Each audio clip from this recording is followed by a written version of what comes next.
Let's dive right into this explainer. We're going to observe a hidden, almost natural phenomenon unfolding right inside the human mind. Usually, we treat procrastination as this loud moral failure, right? Like it's just a simple lack of willpower or discipline. But if we quiet down and watch closely, a fascinating biological ecosystem reveals itself. We're going to observe procrastination not as a flaw, but as a living, breathing mechanism.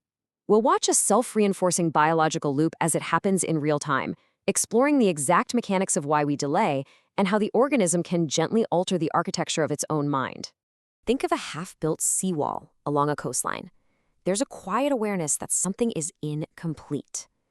Notice how the unfinished task lingers in the ecosystem of the brain. It's not just a passively forgotten chore. It's an active signal quietly demanding closure. Just like that half-built seawall, the mind doesn't simply archive an incomplete project and move on. It keeps checking back. Is this resolved yet? And this low-level checking mechanism means that a task with a clear start but no clean ending actively competes for our attention. It generates this silent, persistent tension right in the background of our awareness. Now value versus leader value. On one hand, we have relief, comfort, and an escape from uncertainty. On the other, completion, progress, and identity consistency.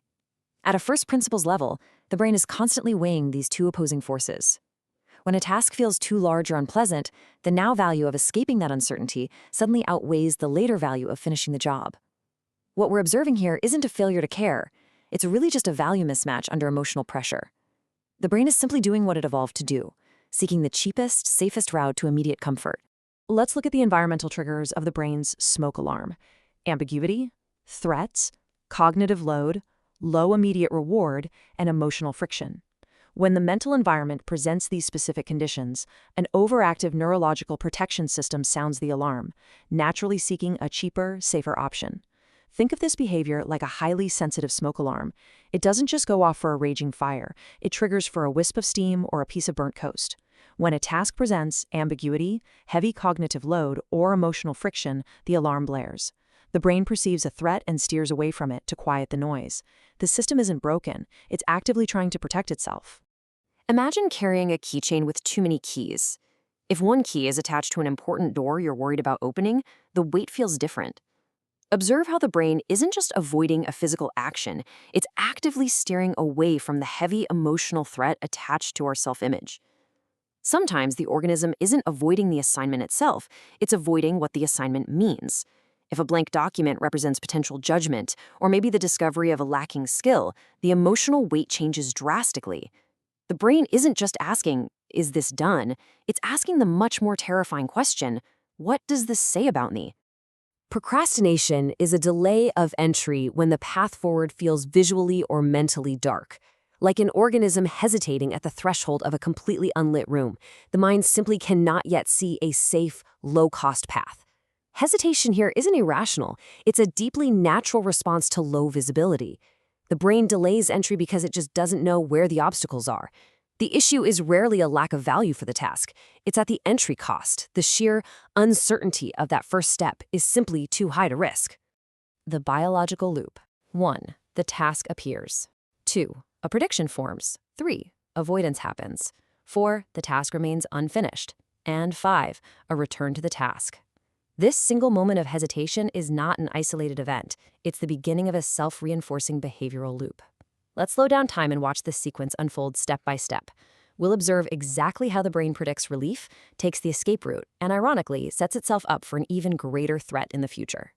The cycle initiates as a new demand enters the environment. We watch as the initial stimulus first makes contact with the mind's awareness. A task appears. It could be an email, an assignment, or a difficult conversation. At this exact millisecond, the task is completely neutral. It has simply entered the ecosystem of the brain. Then, the rapid internal calculation and ensuing reaction. The subconscious murmurs, "This feels heavy," and immediately, as a biological response to that rapid assessment, an internal discomfort rises. The organism is now under stress. The smoke alarm has been triggered. A defensive pathway is calculated. In real time, the subconscious prediction engine maps out what it believes is a reliable escape route. A prediction forms in the mind. Avoiding this will feel better. Because the brain is an incredibly efficient prediction machine, it remembers that looking away, opening a new tab, or reorganizing a desk previously brought a sudden wave of calm. It plots the trajectory for escape. The evasive maneuver is executed. The organism concludes that fleeing will bring immediate safety, successfully shifting its attention away from the looming threat. The action is taken, and in that split second, a rush of short-term relief floods the system. The brain learns a dangerous lesson here. The avoidance worked. You're safe. But there's a dormant, persistent threat. The structural reality of the environment remains completely unchanged. The relief is profoundly misleading, measuring the wrong time horizon. The task remains unfinished, waiting dormant in the environment. And so, the unseen consequences accumulate. Because the task is unfinished, it stays psychologically open. It continues to pull at the organism's attention, exactly like that half-built seawall we talked about earlier. The future pressure steadily increases in the background, creating a more hostile, pressurized mental environment for the inevitable next encounter. The inevitable secondary encounter. Inevitably, the mind must drift back to the original stimulus. But time has passed, the deadline is closer, and the psychological weight has compounded in the shadows. The ecosystem hardens its defenses. The perceived threat is now magnified. The emotional friction is far higher than it was at the beginning. And because the brain learned that avoidance worked last time, the loop strengthens. Like a well-worn path pressed into the grass, the neurological loop of avoidance is deeply reinforced. The path of escape is wider and easier to walk down than it was before. This is the trap of the ecosystem. So, how does the ecosystem alter its own architecture to break this cycle? Insight alone, just knowing this loop exists, is rarely enough to stop the organism from flinching. To alter the behavior, the prediction of relief must be changed. This requires introducing tiny, precise modifications to the mental environment to structurally lower the friction. Let's look at a vague goal versus an implementation intention. A vague goal leaves room for negotiation. It says, I should work on this today.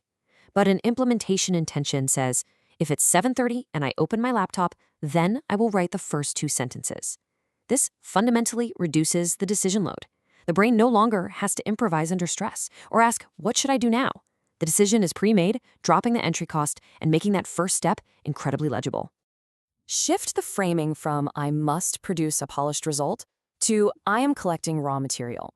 Because the organism flees from identity threats and perfection pressure, reframing the task diffuses the emotional load. It shifts from being a harsh verdict on abilities to a gentle draft process. The stakes are suddenly transformed. A flashlight is turned on, the dark room is suddenly safe to enter. Procrastination is not proof that you are broken. It's evidence that the system needs a better path. We leave this ecosystem with a quiet realization. Procrastination is not a mystery, and it's certainly not a moral failure. It's merely a reading from your internal environment. Evidence that the system is asking for a safer, clearer path. The question isn't how to force the organism to move, but how to clear the fog so it moves on its own.